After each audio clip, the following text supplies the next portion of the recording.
কক্সবাজারের কলাতলী এলাকার C haven road পর্যটকদের প্রিয় রাত্রিযাপনের গন্তব্য। এখানেই রয়েছে অসংখ্য হোটেল, রিসোর্ট ও ফ্যামিলি অ্যাপার্টমেন্ট।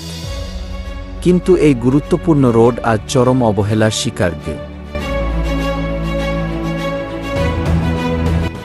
রমজানের আগে পৌর কর্তৃপক্ষ এই সড়কের উন্নয়ন কাজ শুরু করলেও কোরবানির আগেই সেই কাজ বন্ধ হয়ে যায়। ফেলে রাখা খোঁড়াখুড়ির ফলে ড্রেনের ময়লা পানি উঠে এসেছে রাস্তায়। একটু বৃষ্টি হলে কাদায় পরিণত হয় গোটা এলাকা। অনেকদিন যাবৎ এই গেস্ট হাউস আবাসিক এলাকায় এই রোড গার্ডের আজকে বৈষম্য শিকার আমরা।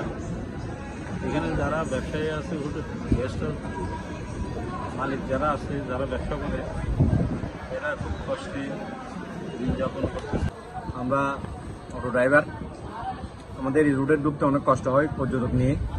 এই রুটে অনেক চাহিদা আছে, এই রুটের কাজগুলো করতেছে না, আমাদের অটো চালাতে কষ্ট হচ্ছে। পর্যটক ঢুকতে এখানে অনেক দ্বিধাবোধ করতেছে। এই রুটের আজকে বিগত অনেক বছর ধরে কাজগুলো করতেছে, করে না। আমাদের গেস্ট টুরিস্ট অনেক পড়ে গেছে, গাড়ি থেকে পড়ে গেছে, আমাদের গাড়িও অনেক নষ্ট হয়েছে। তারপরেও আমাদের পেটের দায়, আমাদের আশা লাগে আমাদের সুদৃষ্টি দেখবেন আমাদের রোডগুলো যেন হয়ে যায়। আমরা হোটেল থেকে বেরোলে প্যাক কাদা, এখানে ড্রেস কাটানো, এটা আমাদের জন্য টুরিস্টদের জন্য একটা ভোগান্তি সৃষ্টি করছে। তো কক্সবাজারে এইরকম রাস্তা আমরা আশা করি, আমরা চাই যে রাস্তাটা ভালো হোক, তৈরি হোক সুন্দরভাবে, এটাই আশা করি। বিগত রমজানের পর থেকে ট্রেনের যে জন্য ময়লার সমস্যা, কাজ চলতেছে না। কাজ একেবারে খুব কমেই চলতেছে, সঠিকভাবে আমাদের আসতে পারতেছে না। সেই ক্ষেত্রে ট্রেনের ময়লার জন্য গ্যাসের অনেক হয়রানি হচ্ছে।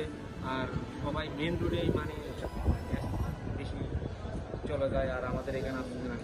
এখন আমরা কিভাবে এই প্রক্রিয়া থেকে মুক্তি পাবো, আপনাদের কাছে আমি সুবিধা। বারবার অভিযোগ করেও কোনো ব্যবস্থা নেয়নি কর্তৃপক্ষ। স্থানীয়দের প্রশ্ন, কেন বন্ধ হয়ে গেল এই গুরুত্বপূর্ণ রাস্তার কাজ?